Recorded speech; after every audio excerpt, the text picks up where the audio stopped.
Hey, what's up, everybody? Welcome back to the podcast. Today is an exciting day.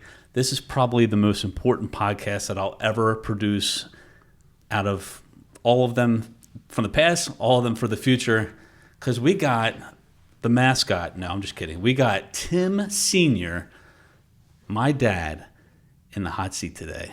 How you doing, bud? I plead the fifth. With every question. We're doing great. With every question. WTMA. Out of Bel Air, broadcasting live. You got the voice for this. Maybe that's where I got it from. Wow. That's pretty good. So, we're coming up on 10 years. Actually, July 21st was our birthday, was our official birthday. We're having a big birthday bash this Saturday. Yeah, looking forward to that. That's going to be fun. Yeah. 10 years, though. Unbelievable. Isn't it crazy? 2015. It's flown. It has flown by.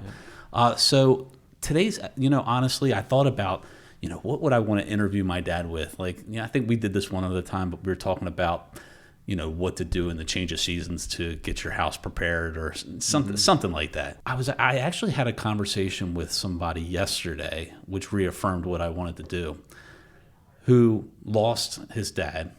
Facts of life. We're all going to die, right? Yep. And some people don't have that relationship that they could talk about some of the more deeper things in life, being a good husband, being a good dad, being a good son, all those things. And so I really thought, that would be an awesome podcast to shoot, to actually just have a man-to-man type conversation, talk a little bit about the business, but then also just life, because some people don't have that relationship with their dad, or life is fragile, Yes, it is. Just Malcolm Jamal Joyner, is that how? Terrible. Terrible. 54 and gone. Ozzy Osbourne just passed away. 76. That's your age, and I'm like, I'm not 76 yet. August. Okay, so you think about just how fragile life is. You usually get that reminder when you go to a funeral and you start being introspective about your own life. Mm-hmm. But then life, goes back to the way it is, and we get back to thinking about stupid stuff that we shouldn't be worried about, mm-hmm. and what's going on in the world, and getting all tied up in that nonsense. What better way to just be able to talk about these things now instead of, sometime in the future when it's too late, So I don't want to sound so morbid. No, it's a fact of life, but you also have to look on the bright side and just live every day to its fullest. I've heard that before. I might have heard that a time or two from the end of our shows, right? Mm-hmm. Yeah. So thank you for doing this. I'm really, really looking forward to this, and I hope I can just give it the justice it deserves. There you go. Yeah, man. So, awesome. So, real quick background history of you. You were a Baltimore City police officer, retired 20 years, lieutenant. Mm-hmm. That's pretty awesome. Been retired longer than I was in. Jeez. Would you retire? 91. Yeah. 91. 20 years of service. 20 years of service. A huge brotherhood of guys that you that still connect with. Yes. Which is cool. It is. Yeah. From there, you did insurance adjusting for taxi cab companies and elevator companies. Actually, before that, I was at Bon Secours Hospital in West Baltimore as their director of safety and security for a little over a year. Yeah. Then you go to work at Diamond Cab. Then you take what you're doing at Diamond Cab in insurance adjusting. You create your own business. Mm-hmm. And it was a niche business too. Not many people were in the self-insureds, and that's what they were. They pulled their money into a fund, and that's how the claims were paid out. And the state required that you had a third party mm-hmm. handle the administration of it.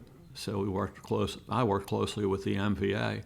The fellow who had handled a lot of them passed away in, I believe, 2002, and then I was asked if I wanted to do it. I said, yeah. So I was started the Bayland Risk Services mm-hmm. in 2002, built that up to have self-insureds in Baltimore City, Baltimore County, Anne Arundel, Howard, PG County. Yeah. And just finally got to a point where I could escape Yeah. that and sold that in, was that 2011, I believe it was, or 2012. Yep. And then the real estate journey began. Yeah. Well, it was a dream that I think we both had for a long time. Yeah. Where we wanted to, possibly, before I think flipping really became popular. Right. We wanted to buy a house, fix it up, resell it. Yeah. And we did that. We did, finally. Yeah. I think the greatest lesson that I learned from that experience was that you're never going to know everything. And so don't wait till you know everything before you start something. You just have to jump. And then hire a painter instead of yourself. That was bad. That was bad. On our first house, we tried to do as much of the work as possible that we could do so that we could learn the process. We weren't in a rush. We took cash that you had gotten from the business, sale of the business, and it took us, I think it was like 5 months, and we even went on a family vacation during that time. There was no rush. Right. So my one and only job was to paint the house from top to bottom. I have learned since that I am such a bad painter that the seller, no, I'm sorry, scratch that, the buyer demanded a seller credit at settlement to fix all the shoddy paint work that I did. Yeah.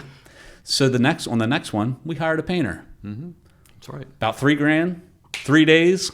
That's right. It was well worth it. Yeah. That one was great.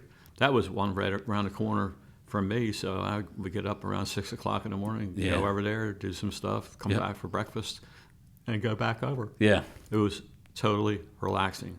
But the main thing is, I think we learned what needed to be done, the permit process, because we did everything legal, above board. And what was nice with dealing with Harford County was, if you might have the plumber permit guy come out, and he might even offer some suggestions on electrical. Yeah, they were great.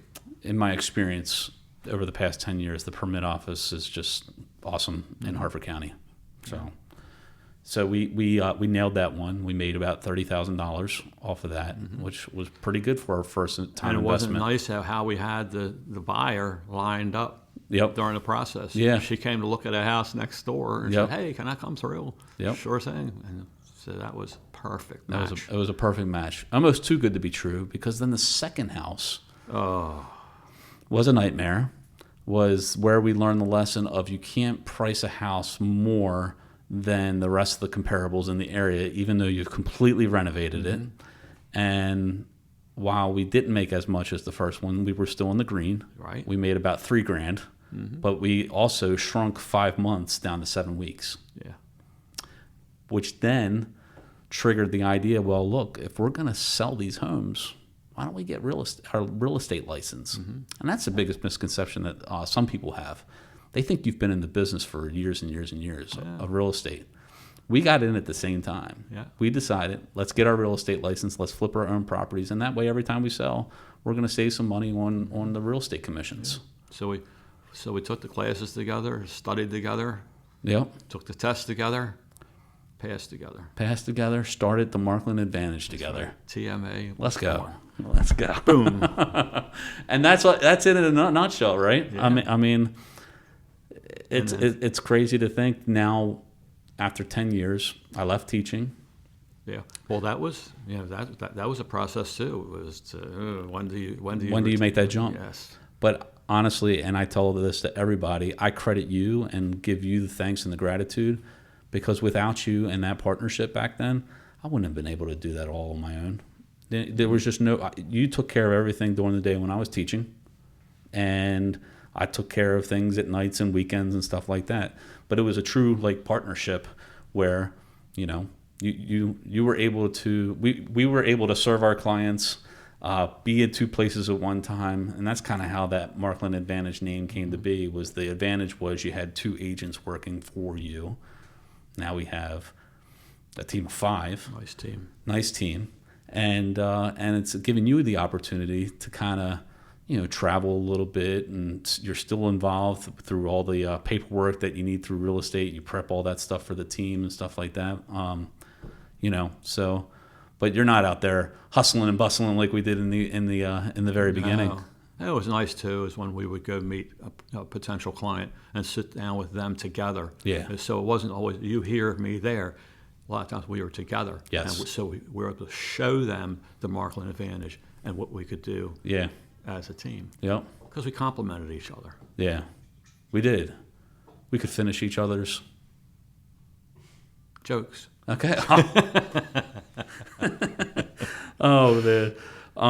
Yeah. So I mean, thank. I mean, of course, looking back, thank you for being such an integral part of that, because it took 3 years of part-time real estate, full-time teaching to finally make that jump. And it was a bold risk, and I couldn't have done that without you. Yeah, well, I tell you, I was afraid for you. Was leaving because, the salary definitely, but the benefits. Yeah. That you would lose. Yeah. And with having your family. Yeah. Yeah, that was a bold move on your part. Yeah. I got a lot of respect for you for making that move. Well, thank you. Yeah, I love teaching. I love making a difference. When I realized that I could get that same intrinsic feeling through real estate, it was like, there's something to this that we gotta build upon. Well, that's what you brought. You brought your teaching experience to this real estate profession. Yeah. Teaching the clients, even coaching them, as you did when you were at the high school. Right. You coached. Yeah. So. Yeah. Well, and I think your law enforcement background, I mean, we kind of had the tagline to serve, protect, and educate, or educate, serve, and protect. Yeah. Again, two good guys that are looking out for their clients and their best interests, and that's the approach that we still have to this day. So. This episode is sponsored by the Markland Advantage with Cummings & Company Realtors. When you're ready to make a move, give us a call. We'd love to help you out in the buying and selling process. If you'd like more information, simply message us or email tim@themarklandadvantage.com. Now back to the show.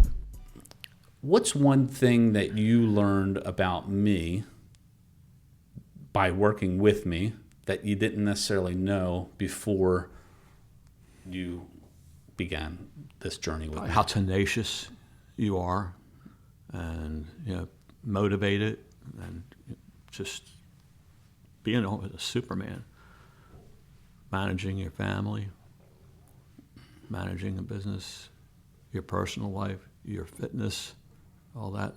Yeah. You've put it all together, and you've done extremely well. I'm very, very proud of you. No, that means a lot. That does mean a lot, and that's where we should have brought a box of tissues in. So that's okay. We're good to go. Yeah, we're good. We're good. We're all good. How do you think our father and son relationship of working together in real estate has not only helped serve our clients, but just strengthened our bond between one another? Oh, we definitely became closer. Because of the stresses of the real estate business that we can have when you have to negotiate, and you're the negotiator. I love to negotiate. I always say, talk to Tim. Take a hike. But you're the negotiator of the bunch. So yeah, you can get fired up though. You can get fired up. So I can get fired up. You got to calm me down. It's okay. That's right. But it's all for the good, right? I mean, it's just thinking back to our very first transaction. Oh yes, which was nuts. We don't want to go into too much detail with that. That could incriminate us. No, it wasn't that bad. Statute of limitations is over. Oh, good. But you know what? It was our very first transaction. It was a tough transaction. You stuck, basically, in a nutshell, you stuck up for our clients. The buyers, on the other hand, were not so happy that you were sticking up for your sellers, but you were doing your job and you were looking out for the best interests of our people. So, and that's what it's all about. Awesome. When you think back to your childhood, and My childhood? do you remember that far back? That was a long time ago. Long time ago. Back when dinosaurs roamed the earth. Mm-hmm. Just kidding. When you think back to your childhood and you compare it with my childhood, what were some of the similarities that we had growing up? Well, I would say hopefully we had a loving family, loving parents. Yeah. Yeah. So that would be one. It worked out, Yes. even though I was a pickle at times. But Oh, yes, you were. were you ever ever a yes. troublemaker with your parents? Yeah. Yeah? I found out what a 2x4 is. Jeez. Thanks for not breaking the 2x4 out on me. Whew. Yeah. Well, we won't go into that. But, yeah. Statute of limitations again. Yeah, but I mean, you grew up in a pretty disciplined family, would you say? I mean, Yeah. I mean, my grandmother, your mom, Grammy, was always very like, through me growing up, was very kind of a calming, stable type person. How about Grandpa Tom? He had his moments.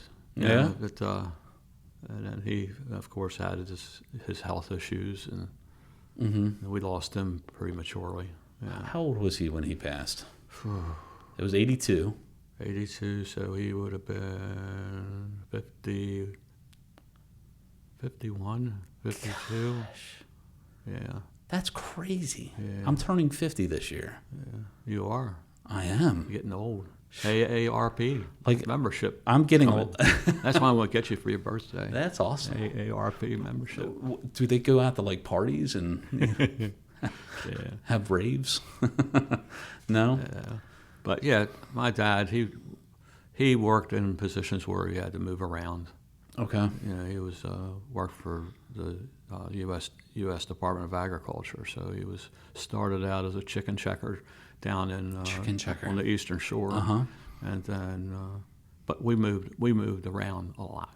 Yeah. So that was probably some of the Difference. Yeah, because we pretty much stayed established. I mean, we had 1, 2, 3 moves. Yeah, where you were born, and that. I was too young to remember, really. Yeah, and then we moved to Belmont. Yeah. That became too small, and then we moved over to back over to Hillendale. Yeah. So, but yeah, basically in the same types of neighborhoods, and although the one neighbor didn't want you to come over to the pool. Well, it's because he had 2 good-looking daughters. I can understand that now. I got you. If you look back and you think about you as a dad, what was one of your prouder moments of being a father? Not proud of maybe things that I've done, but what was one of your prouder moments as a father? And then maybe even on top of that, what's one thing that you maybe wished didn't happen or you ever regretted? Time to say sorry. I think probably it's when you were going through Scouts and then became Eagle Scout. As a matter of fact, well, in my childhood, my dad was Scoutmaster. Yeah. At the same troop that you were. I know. And At that 701, yeah. Yeah. So that was kind of neat. So that's going back to similarities. Yeah. So, Yeah. But I didn't make it to first class because I couldn't pass the swim test. Right. Then when I got out of Scouts, I went down to the YMCA, learned how to swim, went on lifeguard, water safety instructor for Red Cross in the YMCA. Go figure. But hey, look, you took something that was a weakness at the time. Yeah. I mean, that was probably pretty not devastating, but maybe set you back a little bit, a little upset that you couldn't get to the next step because you couldn't swim. But then you took that and you went and you try to strengthen one of your weaknesses. And then ultimately, even after that negative experience, going back into scouting when you became scout age. Yeah. And then going along with you as your trail to Eagle. Yeah. Yeah, that was. And you were a young Eagle too. Yeah. I think at the time it was like the youngest one in the Baltimore area council or something like that. Yeah. Yeah. But you remember your service project? Yeah. But a blood drive through the Red Cross. Mm-hmm. Yeah. You saved the one person that donated blood, Dave Jeffers. Okay. God rest his soul. His donation helped save numerous people. Due to his rare blood type? Yeah. Wow. So, but that's a lot of that because of you. Well, you made a difference. Yeah, but I tell you what, having a mom and a dad to take their foot and put it in your rear end to like get that done, because I think with any teenager, as they start to get to 14, 15, 16, it becomes more challenging, more difficult to finish what you started with that, and it wasn't easy to, like, I needed a lot of push towards the end there to get it done. But there was some push, then we held back. Mm-hmm. And it was up to you. Then you came and said, hey, I want that Eagle rank. Right. And by golly, you did it. We turned it on, huh? You turned it on. Oh, yes. No foot. It's just you did it. With a lot of assistance from mom job. and dad, Yeah. So, cool. How about, do you ever have a regret? Yeah, regrets, I've had a few. A lot of it's to do with my education. Really? Yeah. Well, I had gone to UMBC after I graduated from high school, I screwed that time away. There was a lot going on in the country, and there was more people in the student union than actually going into classes. Mm-hmm. So I left in my junior year because I had an automobile accident on the 695. And I had to drop out my junior year. It's probably the best thing that happened. And then joined the police department when I was 21. And then when I got promoted to sergeant in 79, I went back to UMBC and finished my degree. In law enforcement? Or sociology? Sociology. Okay. That was kind of easy way out. Okay. But you finished it? Yeah. But originally I wanted to be a math teacher. But at what point did you say, I think I want to go into law enforcement? Like, what even gave you that idea?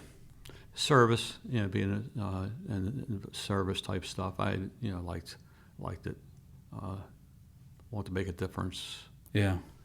So, which I think I did. Sure. Right. It's one of the hardest jobs out there, and to this day, I mean, the appreciation for law enforcement, I don't even go down that rabbit hole because that might just get you fired up. But there's a lot of people out there who still respect and appreciate the police. Yeah. Yeah. And you can see that right here in our own county, in Hartford. Sheriff here's done a fantastic job. Yeah. And his team, they're awesome. Yeah. They work hard. So, yeah. That's good. Sometimes it could be a thankless job, though. Yeah, true. Especially because you see people in their worst. Exactly. Yeah. Yeah, you don't pull up on a scene and everybody's behaving well. Exactly. Right. Jeez, and then you almost lost your life at one point. Mm-hmm. It was firebombed in 1972. Driving up a street with my partner and a group of young folks with Molotov cocktails, threw the Molotov cocktails at us. Our car was burned to a crisp. My partner was burned severely. I was very lucky that I didn't get burned as much, but it could have gone the other way. It's amazing to think at that kind of situation, as well as I've always had this thought of there's sliding door moments in life where one decision will take you one way and one decision will take you in a completely different way and completely change the course of the future. Oh, sure. So, when you look back at things, and even if there's quote unquote regrets, not in that case, but even if there's regrets, it still brought you to where you are today. Mm-hmm. And I'm very blessed. I have regrets, absolutely, but if it would have changed the course of my life at any moment, I'm very happy, with where I am today, with the family that I have, with the work that I'm doing and stuff like that. Every time I watch an episode of Last Man Standing, which is one of my favorite shows, I think of you. Really? And the three girls. Oh, gosh. Right? I love that show. I know exactly what you mean. there's just something special to being a girl dad. You're the Mike Baxter in my life. Which makes you probably, what's the owner of the store's name? Oh, yeah, Ed Alsante, yeah. That makes you Ed Alsante, right? Oh, my goodness. What is, I mean, you've had quite a career. Four of them. 4 of them, right? Was there ever a time where you defined success differently than you do now? Or was it always the same? No, it changes. I think success, when you're going along, you're making money. You gotta make money. You gotta make money. You think you're successful, you make money. Mm-hmm. But that's not the measure of success. It's health, the love of your family. It's helping other people. That's success. Yeah. Cost some money sometimes to get there, but money true helps. meanings of success is those factors right there. Yeah. Yeah, I completely agree. And I guess one of my biggest struggles right now is just always that constant worry because of being in real estate. It's a 100% commission based, and things are going really well, and then things can slow down, mm-hmm. and just the roller coaster of emotions, and trying to keep those things in perspective. And that's the reason why you have to save, and that's maybe one of the regrets I have, that I didn't get into some sort of savings program earlier on. I had some sort of deferred compensation plan when I was at the city, but something came along and I had to withdraw it. Yeah. So it's just building that up. Right. So, but it's important to save. Yeah. I think that the whole concept of money is such a hard thing on relationships, mm-hmm. between husband and wife. I remember just being a teacher and scraping every paycheck to make the mortgage payment and shift money around different accounts to make everything mm-hmm. work. And, real estate certainly has helped us, feel a little bit more comfortable, but I don't think that comfort ever leaves. No, because you just never know. You just never know how it's going to go. Yeah. And even maintaining your health. Yeah. Because if you don't maintain your health and you get sick, what's going to happen? Right. Yeah. Your old man's going to come back and kick in action. Not going to be great. We'll try a little bit, but right. Speaking of struggles, what do you can you think back into your life to think what was your maybe greatest struggle coming up, whether it was being a dad, being a husband, just being a man? What was your greatest struggle? Yeah, there's struggles along the way, whether it's financial or professional, mm-hmm. Family, but I've been very lucky. Yeah. Very lucky. Yeah, definitely. And blessed, not just luck, blessed. Well, just to keep things in perspective, Mm-hmm. There's, and I think that's more so now than maybe when I was younger. Mm-hmm. I think I've grown to more tolerance, mm-hmm. and don't, as your mom says, don't sweat the small stuff. It's easier said than done sometimes, but mm-hmm. but you definitely have to look at things from a grander perspective and really say, does this really matter, or am I gonna be bothered by what I'm bothered by today in the next 10 years? It won't matter. Won't matter. Won't even remember. Mm-hmm. So deal with it, face it head on. Yeah. That's why, let's see, a hearse does not have a luggage rack. There you go. You'll never see a U-Haul behind a hearse. That's right. You can't take it with you. That's right. Yeah, very true. Very true.